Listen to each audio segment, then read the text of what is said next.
Why do we miss people who hurt us? I mean, seriously, they broke our heart, made us cry, maybe even ruined our sleep schedule. And yet, weeks later, we're lying in bed thinking about them like they were the best thing since Wi Fi.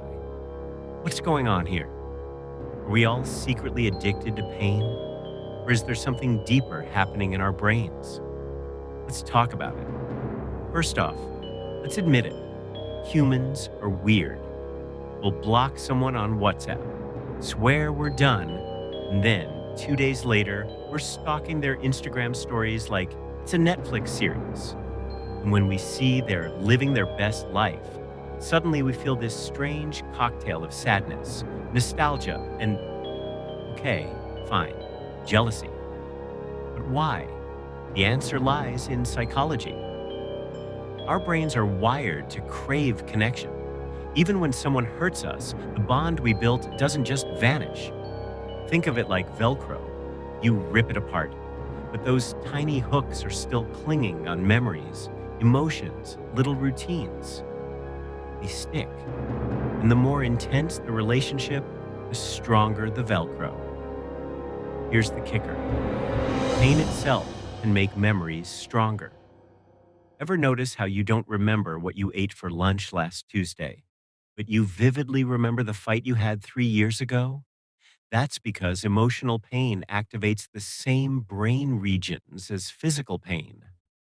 So when someone hurts us, our brain basically highlights that person with a neon marker.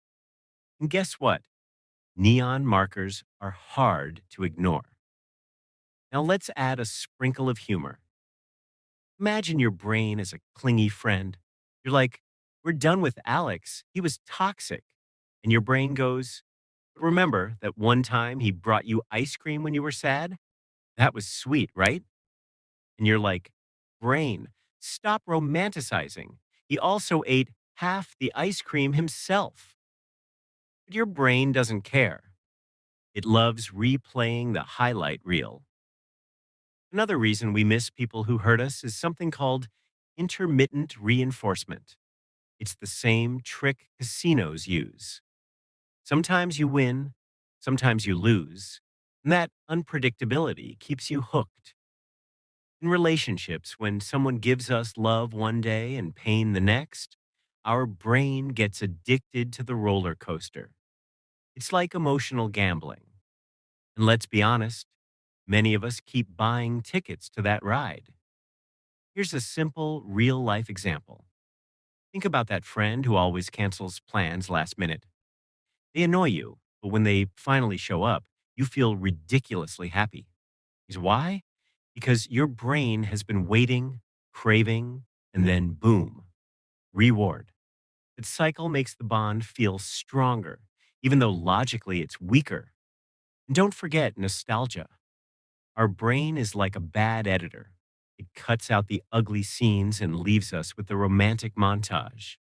We remember the laughs, the hugs, the late night talks, but somehow forget the arguments, the tears, and the fact that they borrowed money and never paid it back.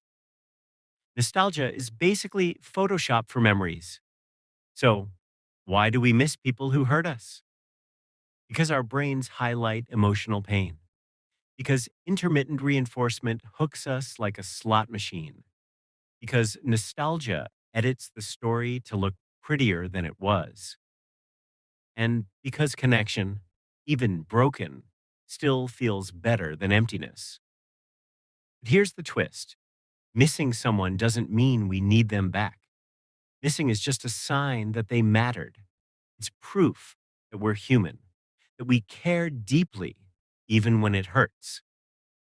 The real power comes when we recognize the pattern and choose differently. Think of it like this: you miss junk food too, right?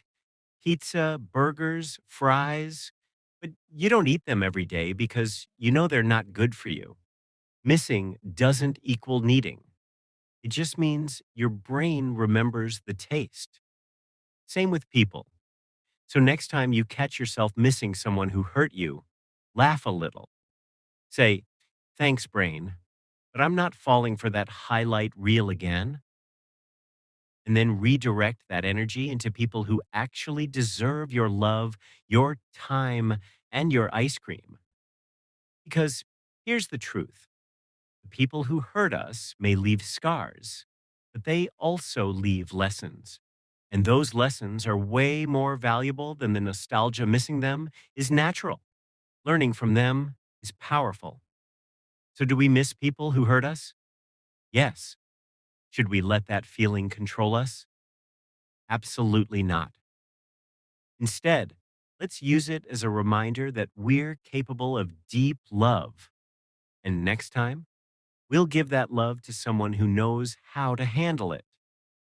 And hey, if your brain still insists on replaying the highlight reel, just remind it: even the best movie looks different when you watch the bloopers. And trust me, that relationship had plenty of bloopers.